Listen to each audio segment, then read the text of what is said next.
Hello, everyone. My name is Danny. This review is for the movie called 1985.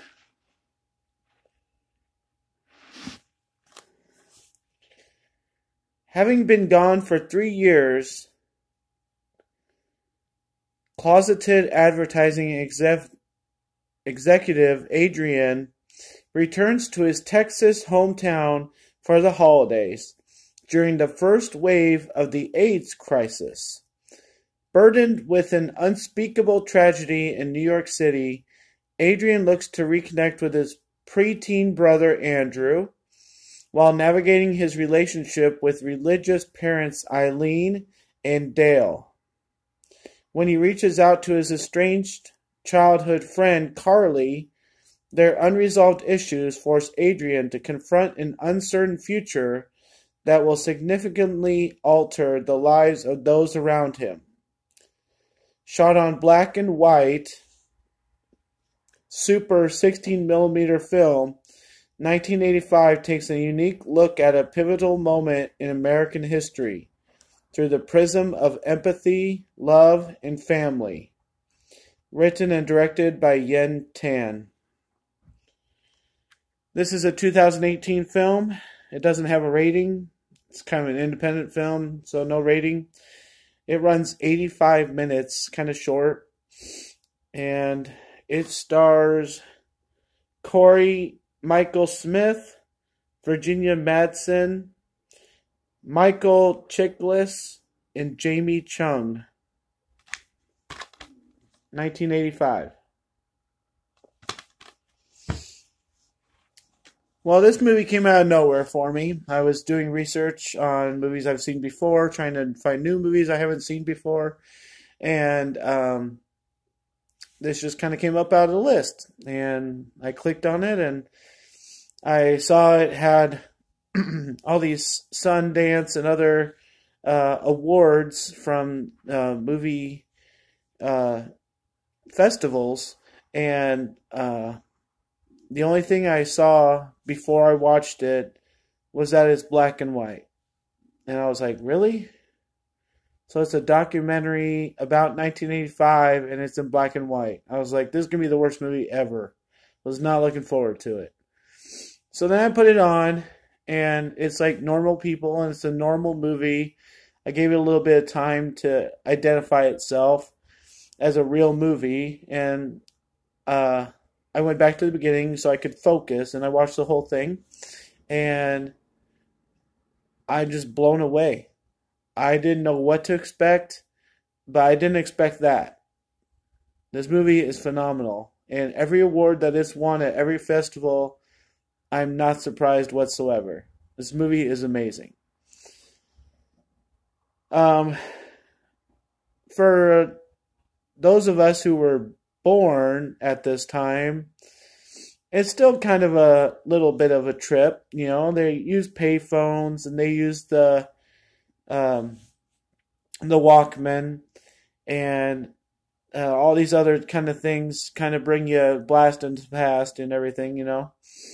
And the fact that they live in Texas, you know, and they have these religious parents, like the things that happen in this film could be so much more extreme because they live in Texas. You know, like you think Bible thumpers are bad, you know, in certain part of the countries, but you know, Texas, you know, they kind of, it's a one way or not. So I was surprised to hear cursing in this movie, to be honest. And I know it's about being defiant. You know, I mean, I've always been a churchgoer my whole life, but you know, I think when I started to embrace other aspects of life is kind of defiance. And so this movie kind of captures that, you know, like not necessarily my age group, but the ones that had to live through the 80s and things being kind of tense and you're not able to talk about certain things. You know, yeah, I was just surprised to even hear cursing in this film because I just expected them to be completely religious and kind of, you know, be orderly about that. The things about this movie, it's completely genuine. You know, I mean, I just have never seen anything like this before. And it's handled by the family and this one girl that used to be a girlfriend, and it's just fantastic for having such a small cast. It's just the things that happen and the things that are said and the way they're handled. Could have had a big cast and it might have messed up things, to be honest. So it's perfect just the way it is. It's very genuine and everything, and it gets emotional after a while. It's very dramatic. There's just a couple questions. Like, when you're watching it, it's very obvious what's going to happen. You just don't know when it's going to come and how they're going to handle the situation. And so there's one big thing. I'm not going to say what that is. And there's multiple parts to that thing. And so the way that they handle it, I thought was tremendous. And the other things that they don't address, I guess they're kind of assumed. And I always get it always gets on my nerves when movies leave us to assume things, even if it is obvious. It's like, just say it, just have some conclusion about it and say it, I'd say there's only one thing that is left to assume, and that's when he gets his parents and his brother some good Christmas gifts. We don't know where he got the money for it. And I guess they kind of say it, but still, it's like, make a bigger deal about it. It's a big question for the audience. Handle it in more of a dramatic movie. Do it in a dramatic way. Don't just kind of say it off to the side and say, oh, we did say it in the film. So, the other problem I would say I have with this movie, even though I don't really have a big problem with it, is how they handled the end. This movie is 85 minutes long, and it could be 2 hours because there's plenty more to talk about. There's plenty more to elaborate on. We have lots of movies that are what you would call maybe a chick flick about people dying and people, going through that process with family, and that's all the whole movie. Well, this is kind of the before process, and so, it could be 2 movies, but they kind of stop where, it could be more like a whole nother hour. And so it just kind of feels awkward because it's only focusing on that one element. And so I don't know, if they just felt like that's all they needed to do, and they were okay having a short movie, or if they even thought about making it 10 or 15 minutes longer just to elaborate, kind of what a person goes through when they are on their way to their deathbed. And, I'm sorry to say this, but it's just part of the movie. We got to be able to talk about it.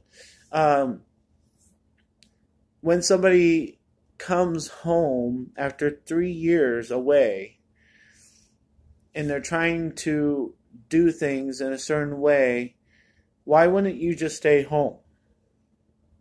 We get told that this guy has, no money.